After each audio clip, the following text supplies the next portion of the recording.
তারাকান্দি থেকে ঢাকার দিকে যাচ্ছিল অগ্নিবীণা এক্সপ্রেস।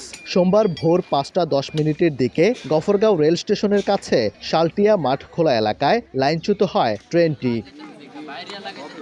হতাহতের ঘটনা না ঘটলেও যাত্রীদের মাঝে আতঙ্ক দেখা দেয়। পরে তাদের বাসে তুলে দেয়া হয়। দুর্ঘটনাস্থলে রেললাইনের দুপাশের প্রায় ২০ ফুট অংশের নাট বল্টু খুলে রাখা হয়েছিল আগেই। এতেই লাইনচ্যুত হয় ইঞ্জিনসহ দুটি বগি। হঠাৎ করে একটা শব্দ মানে হইতে আসি, আইসা দেখি যে রাস্তা থেকে ট্রেনটা আর কি বঞ্চিত হয়ে নিচে পড়ে গেছে। দুর্ঘটনা অনেক খারাপ, অনেক ভয়াবহ সমস্যা, যাত্রী আতঙ্ক মেতে ছিল। এলাকাবাসীরা সবাই আপনার মানুষ যাত্রীদেরকে নিরাপত্তা দিচ্ছে, সান্ত্বনা দিচ্ছে, দিয়ে তাদেরকে যাতায়াতের ব্যবস্থা করে দিচ্ছে। গত শনিবার একটি দলের প্রার্থী পরিবর্তনের দাবিতে আন্দোলনের সময় রেললাইনে আগুন দেওয়ার ঘটনা ঘটে।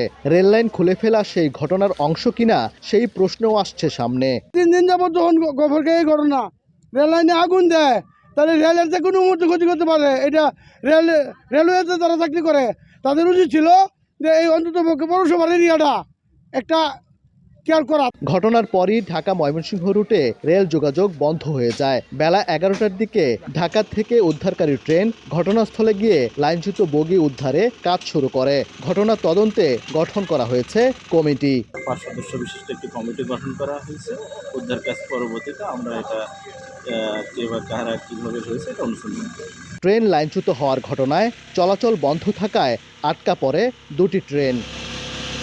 ওবায়দুল হক, সময় সংবাদ, ময়মনসিংহ।